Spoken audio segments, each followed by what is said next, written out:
Salut à tous, salut à toutes, c'est Étienne pour Carpe Division. Dernière vidéo de cette série, pêche de la carpe, par où commencer. Donc l'avantage dans la pêche de la carpe, c'est qu'on peut la pêcher la nuit. Mais la pêche de nuit, ça demande une petite préparation quand même à l'avance. On va parler de tout ça, installe-toi, c'est parti.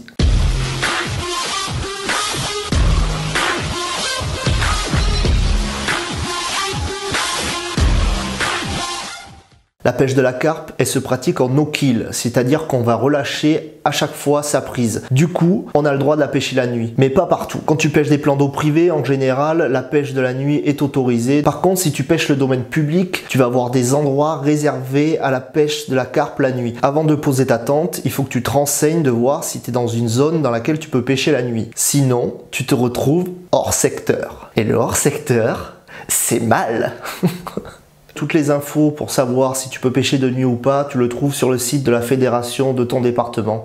Bon, une fois que tu es sur le plan d'eau, que tu es prêt à passer la nuit, tu as quelques petits trucs à savoir. C'est-à-dire que n'arrive pas sur ton plan d'eau à la nuit, arrive un petit peu à l'avance, que tu aies le temps de t'installer tranquillement, de voir où poser ton rod pod, où poser tes cannes, de savoir où tes fils sont dans l'eau, de façon à que quand tu as une carpe la nuit, tu saches où sont placés tes cannes, où sont placés tes fils, où tu vas épuiser ton poisson. Tout ça, tu dois le calculer à l'avance, avant qu'il fasse nuit. Niveau matériel, c'est simple. Quand tu auras passé une nuit à l'arrache, que tu auras caillé, que tu auras pris la pluie, que t'en pourras plus, que tu auras juste envie de vendre tout ton matériel et d'arrêter la pêche, et bien là tu te diras qu'il te faut un bait chair, un duvet, un abri. Un bait chair, c'est comme tout. Il y en a des pas chers, il y en a des très chers. Du coup, les pas chers, tu dors un peu sur du bois. Les très chers, tu te réveilles pas tellement tu dors bien. Du coup, les duvets, c'est pareil. T'as les petits duvets, l'hiver, tu vas cailler. Sinon, t'as les gros duvets. C'est mon duvet, il est gros.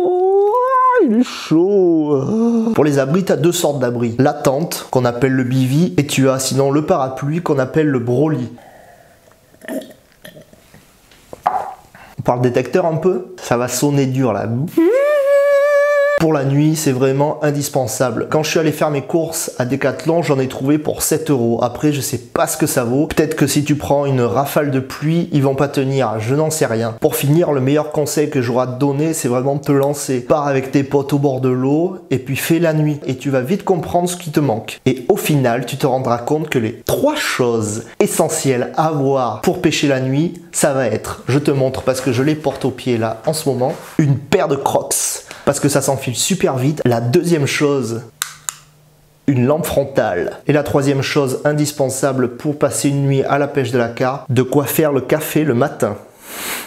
Et voilà, maintenant tu peux aller pêcher de nuit tranquille. Si cette vidéo t'a plu, tu t'abonnes et surtout tu gardes dans un coin de ta tête Einstein. Dis-leur qu'est-ce qu'il faut garder dans un coin de sa tête. C'est en pêchant qu'on fait du fish.